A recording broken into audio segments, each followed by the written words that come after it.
Artificial intelligence is a God-sent opportunity to Pakistani.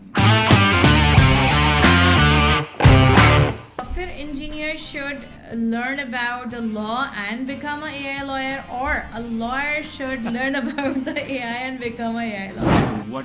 Whether we fear AI or whether we embrace it, either ways, AI is going to have it. Right. But when you look at the average population, people who are not, 99% of the people who are not in IT, actually have no clue whatsoever. The delusional behavior that normally human beings would have with the new things, that it doesn't exist, like the denial and all those things, they are going to cost us as a nation a lot. AI is not going to take 30 years. We don't address the challenge of the people who are not IT people, we as a nation are going to stay behind.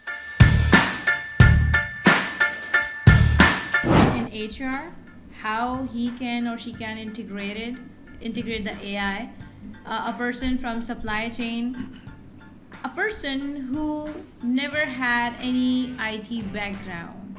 So what do you suggest to them to be updated with the AI and integrate the AI into their relevant field? And Elon Musk has got a habit of maybe exaggerating things, which is common, we understand that. The Economic Forum, which is a very serious body, actually has projected 83 million jobs to be at risk because of artificial intelligence by 2030. Jobs that are lost are not the same place where the jobs are created. It means that there will be losers and there will be people who will gain from AI. There are two types of automation. So the automation which was the industrial age, that was a different automation, and AI automation. In the history of humankind, for the first time, we are about to automate cognitive power. To be in our comfort zone right now, sitting comfortably and thinking, oh, in Pakistan nothing happens, or, it's very common thing. You think how it will impact the economy of Pakistan? 10 million Pakistanis are outside Pakistan. Yeah. If those 10 million Pakistanis are just like all the global population, 20% of them will lose their job. It would have a ripple effect on Pakistan economy, because $30 billion are provided by overseas Pakistanis to the Pakistan economy every year. So just imagine what kind of ripple effect would it take it, easy. Do not feel that we are somehow immune from this global phenomenon, and we need to be clear that never existed.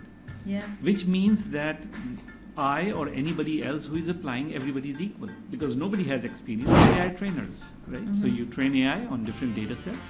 AI trainers, it's a job, it's there, and lots of them are needed because we have only scratched the surface.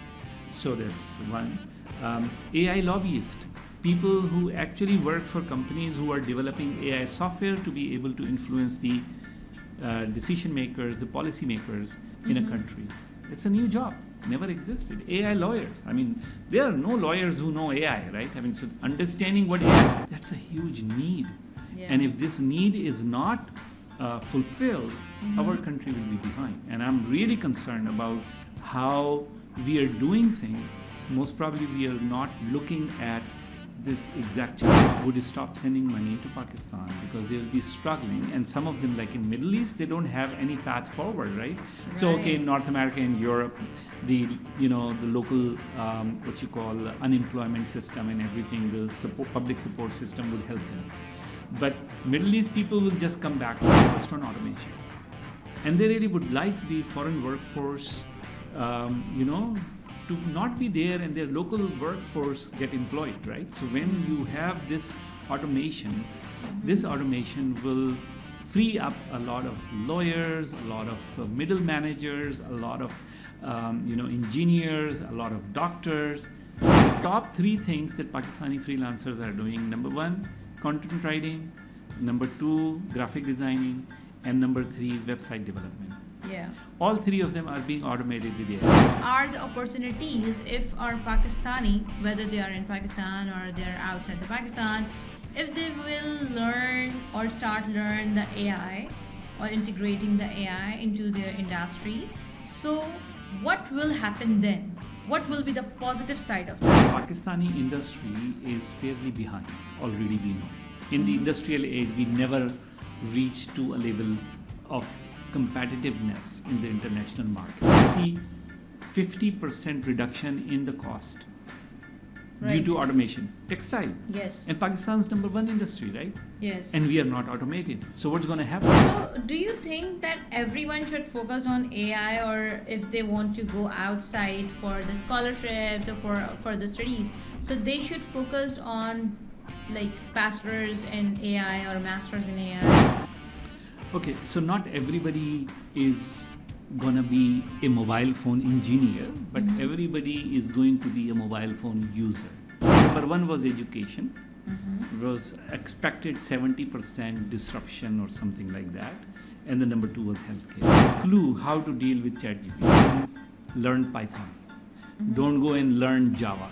Don't start a career in artificial intelligence just like that. Like how AI will transform the education.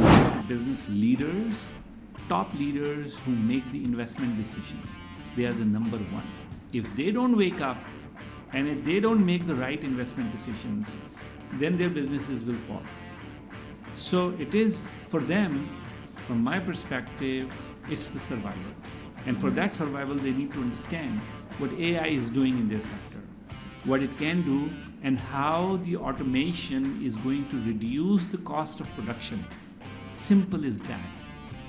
Once they understand it's going to reduce the cost of production, and they should invest in that technology and come out of this crazy thought that if we did the automation, people will lose the job and we are giving the jobs to people, poor people not get any salary, we'll have to reduce the number of employees.